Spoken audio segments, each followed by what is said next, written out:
Good day, everyone. I am Jamie Torres, and I will be discussing problems under principle of work and energy in linear impulse momentum. Let's start first on work and energy of rigid bodies. In this topic, we will be focusing on kinetic energy.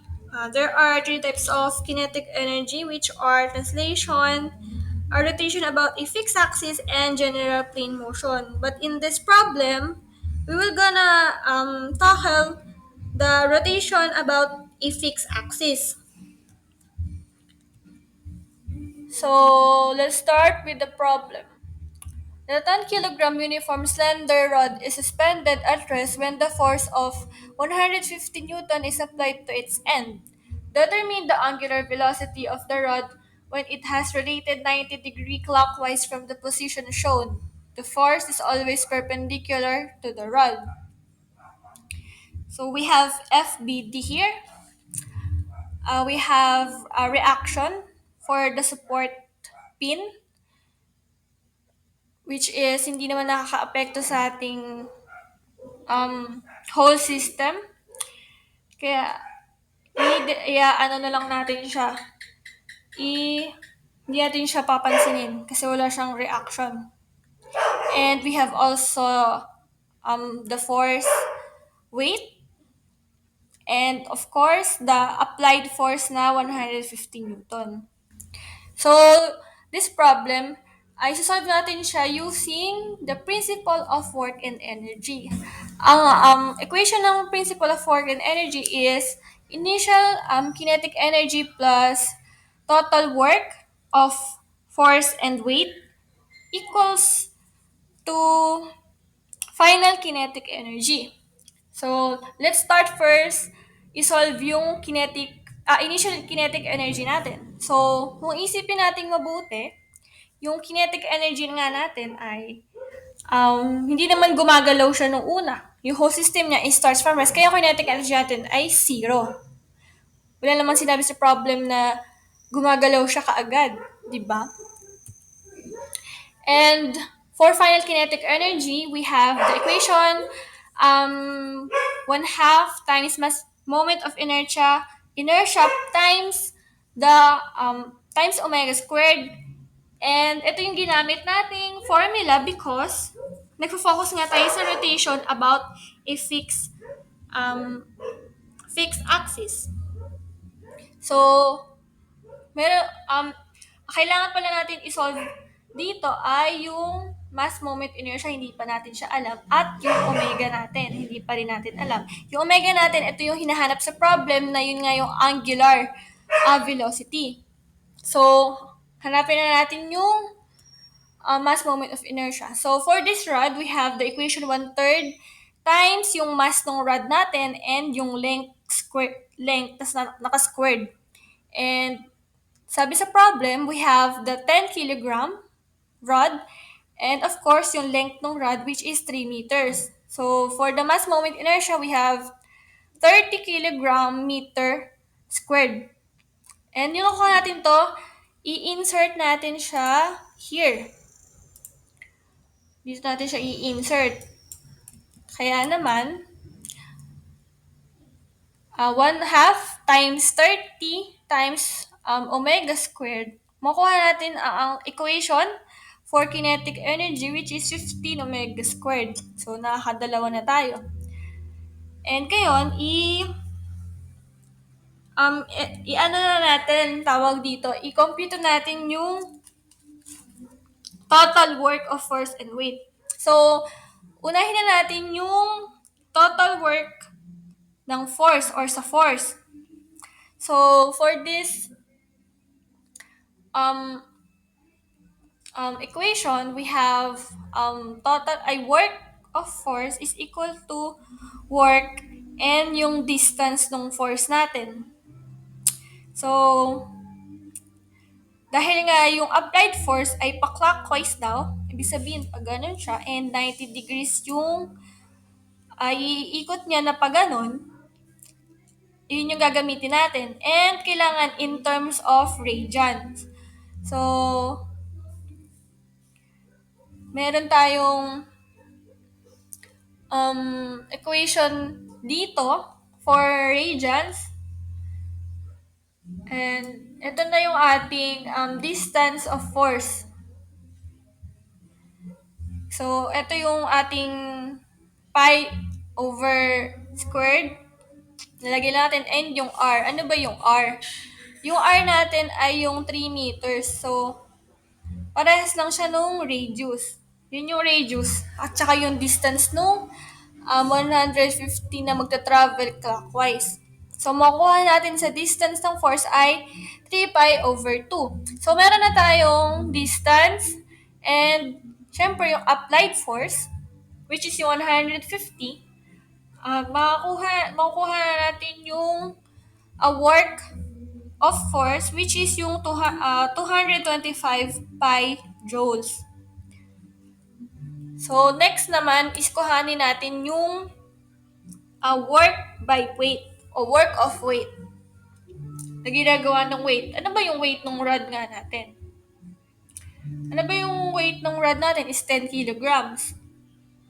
And syempre, dahil nga meron tayong gravitational force, which is yung 9.81, ilalagay din natin yun. Kasi yun yung, yun yung equation ng weight, mass times g or a or acceleration. Pero dahil nga merong gravitational force na nag-act, yun yung gagamitin. Weight is equals to mass times gravity. Dahil nga pababa siya is negative. Negative 10 times 9.81 times 1.5. So, ito yung 1.5 to, ito yung displacement from point ng dito sa weight. Dito kalahati. Kakalahatiin lang. And kapag pinag-prime times yun, makuha natin yung work of the weight, which is yung negative 147.15 joules. So, nakuha na nga natin yung work of the force and weight. Susunod naman natin gagawin ay i-compute natin yung kanilang total work. Ang kanilang total work ay pagpaplasin lang, syempre, total work nga eh. So, 205 pi joules minus 147.15 joules. So, lalabas sa ating total work of the force and weight is 559 0.708 joules. So, sa tingin ko, kompleto na yung ating mga i-insert na mga value sa ating principle of work and energy na equation. So, for kinetic energy, initial, we have 0, and final, we have 15 omega squared. And for total work of force and weight, we have 559.708. So, insert natin 0 for kinetic, initial, total work is 559, and 15 omega squared ay yung final kinetic energy. So, ito na yung angular velocity na makuha natin in terms of radians. Yun lang. Nasolve na natin yung tinatanong sa problem na determine the angular velocity of rod. So, let's proceed to the second topic or the unit 6, which is linear impulse momentum. So, ano ba yung relation ng impulse tsaka ng momentum? So, the linear momentum of a particle is changed by the impulse of the resultant force on the particle. So, yung momentum ng isang bagay, halimbawa ng bola, pwede siyang ah, mabago ng impulse, tinatawag na impulse. So, for example, yung bola ay sinipa pa-north and may force na impulse na sinipa pa south. Ganun lang ang relation nila. So, for momentum or for momentum which meron tayong, halimbawa sa problem may mass tsaka velocity, meron tayong etong equation na ito. At kapag naman relating sa about a linear impulse equation, which ito nga yung i-focus natin sa problem, ito yung gagamitin natin. At ito yung force times change in time is equal to mass times change in velocity. And meron din tayong impulse equation na I is equal to force times change in time. So, therefore, impulse is equal to change in momentum. So, mapapatunayan natin yung mamaya sa problem na ang impulse ay equal talaga sa change in momentum. So, ito yung karaniwang ginagamit sa unit ng um, impulse and momentum. So, let's proceed to the problem. A 300-gram ball is traveling west at 20 meter per second when it is struck horizontally by a baseball bat, causing it to travel east at 50 meter per second. If the bat was contact with the ball for 20 milliseconds, A. What average force did the bat exert on the ball?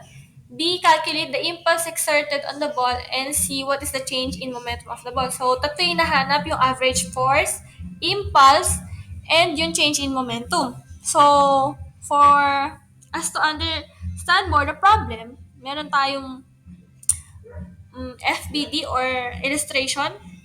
So, ito daw yung bat. Yung bat daw, um,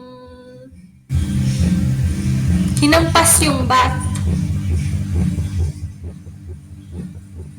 I mean, hindi hinampas yung bat. Yung bola daw ay hinampas or nagta-travel siya ng 20 meter per second. So, 20. Pawes. Pawes daw. Tapos, nang biglang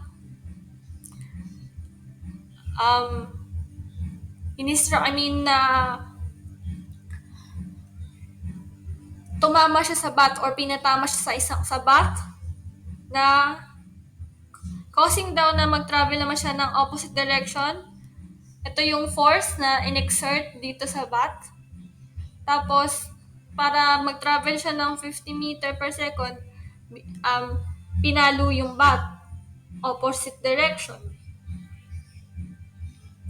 So, ano yung letter F line? Or ano yung average force? Yun yung tinatanong na ginamit sa bat para mapalo yung baseball ng 50 meter per seconds. So, let's start with letter A, the average force. So, ang gagamitin nating equation ay itong force. Ito yung hinahanap, times change in time, and mass time change in velocity. So, dahil nga daw sinasabi na I is equal to P or impulse is equal to momentum, ito yung ginamit nating formula. Ito ay I, ito yung P. So, for this change in momentum, of course, final minus initial. Ano ba yung final velocity natin? 50. Kasi ito na yung na-struck siya ng bus, di ba? So, initial natin is yung 20. So, kung makikita natin sa problem, we have yung time down na milliseconds. Contact in ball, yun yung time, milliseconds. So, i-convert natin siya to seconds. And 300 grams, i-convert din natin siya sa kilograms. And 50, ito nga 50, minus, and baka siya naging negative 20. Kasi, tingnan nyo, magkaiba sila ng direction, magka-opposite direction. Ito yung susundin natin. Ito yung magiging positive na. Ito kasi yung resultant force na And kung i-drawing mo rin siya sa may Cartesian plane, ito yung positive 50, ito yung negative 20. So, ang magiging final natin and initial is 50 minus negative 20 meter per second. So, pag kinumpute natin, F, ito hinahanap, and 20 divided by 1,000 is 0.02 seconds, and pag pinag-multiply mo to, magiging ano to 0.03 kilograms times yung 70 pag piniplas naman ito eh.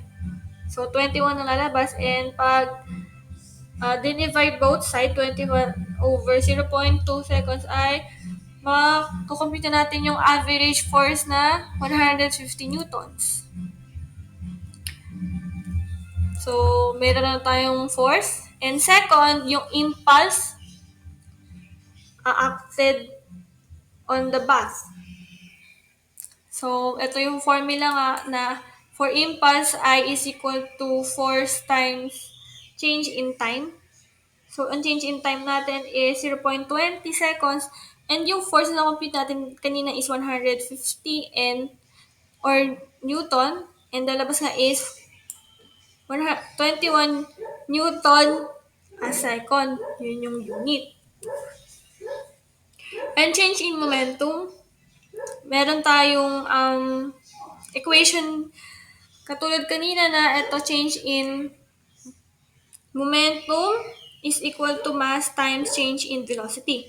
So, ano yung mass natin? 300 grams. So, 300, ito ay 300 grams times 1 kg over 100 grams. I-convert pa talaga natin siya ng kg. So, and divide natin sa change in velocity, yung final minus nga yung initial. So, makuha natin is yung 21 kilograms times ms. So, kanina is 21. Napatunayan natin dito na yung impulse ay equals sa momentum. So, yun lang yung problem under linear impulse momentum.